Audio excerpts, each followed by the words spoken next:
कुंभ के बाद कहाँ चले जाते हैं और क्या करते हैं नागा साधु? नागाओं का रहस्य। प्रयागराज में गंगा, यमुना और सरस्वती नदी के संगम तट पर दुनिया का सबसे बड़ा धार्मिक मेला महाकुंभ में अभी तक 9 करोड़ से ज़्यादा डुबकी लगा चुके हैं। 13 जनवरी 2025 से शुरू हुआ महाकुंभ 26 फरवरी 2025 तक चलेगा। गंगा, यमुना और सरस्वती के पवित्र संगम में स्नान करने के लिए साधु संतों के अलावा दुनिया भर से श्रद्धालु पहुंच रहे हैं। महाकुंभ में इस बार 45 करोड़ से अधिक श्रद्धालुओं के पहुंचने का अनुमान है। महाकुंभ में नागा साधु सबसे ज़्यादा आकर्षण का केंद्र हैं। आज हम आपको अपनी खबर में यह बताएंगे कि आखिर कुंभ के बाद नागा साधु कहाँ चले जाते हैं और क्या करते हैं। सनातन धर्म में नागा साधुओं को धर्म का रक्षक माना जाता है। नागा साधुओं को 12 वर्षों की कठोर तपस्या करनी पड़ती है। नागा साधु भगवान शिव के वैरागी स्वरूप की पूजा करते हैं। महाकुंभ में देश भर से नागा साधु पहुंचे हैं, जो लोगों के लिए सबसे अधिक आकर्षण का केंद्र हैं। नागा साधु बिना कपड़े के शरीर पर भस्म और लंबी जटाओं की वजह से भीड़ में सबसे अलग नजर आते हैं। नागा साधु बनने के लिए 12 वर्ष कठिन तपस्या करनी पड़ती है। नागा साधुओं का जीवन बेहद ही जटिल होता है। बताया जाता है कि किसी भी इंसान को नागा साधु बनने में 12 साल का लंबा समय लगता है। नागा साधु बनने के बाद वह गांव या शहर की भीड़ भाड़ भरी जिंदगी को त्याग देते हैं और रहने के लिए पहाड़ों पर जंगलों में चले जाते हैं। उनका ठिकाना उस जगह पर होता है जहां कोई भी न आता जाता हो।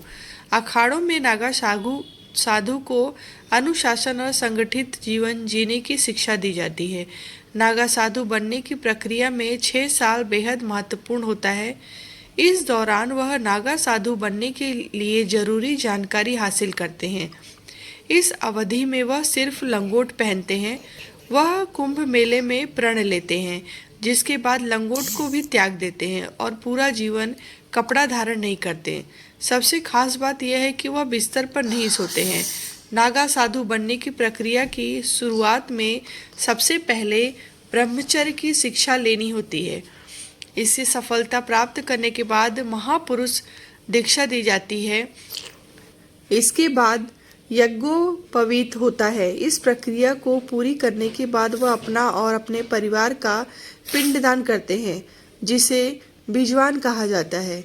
नागा साधुओं को एक दिन में सिर्फ 7 घरों में भिक्षा मांगने की इजाज़त होती है। अगर उनको इन घरों में भिक्षा नहीं मिलती है तो उनको भूखा ही रहना पड़ता है।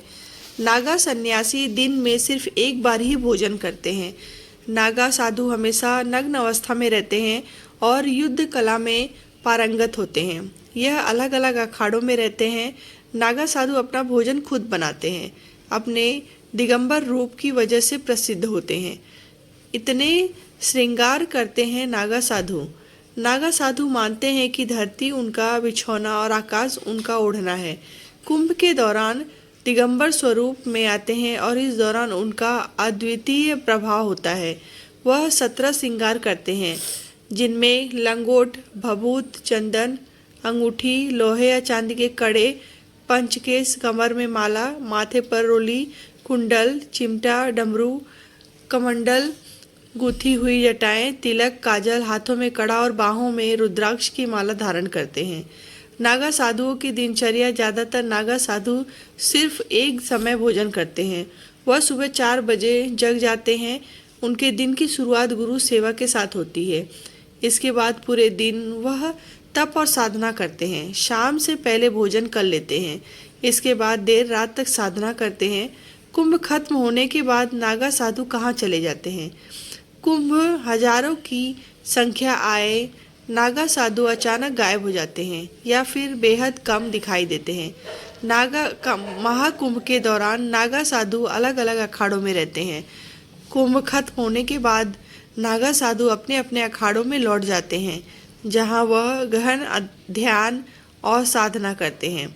यहाँ वह धार्मिक शिक्षा भी देते हैं और तपस्वी तरीके से जीवन बिताते हैं। इसके अलावा कुछ नागा साधु हिमालय या जंगलों में तपस्या करने के लिए चले जाते हैं, जहाँ ध्यान लगाते हैं और कठोर तपस्या करते हैं। नागा साधु फल फूल खाकर जीवन बिताते हैं और आत्मज्ञान की प्राप्ति के लिए प्रयासरत रहते हैं। नागा साधु प्रयागराज, नासिक, हरिद्वार और उज्जैन जैसे मुख्य तीर्थ स्थलों पर रहते हैं। नागा साधु पैदल यात्रा भी करते हैं।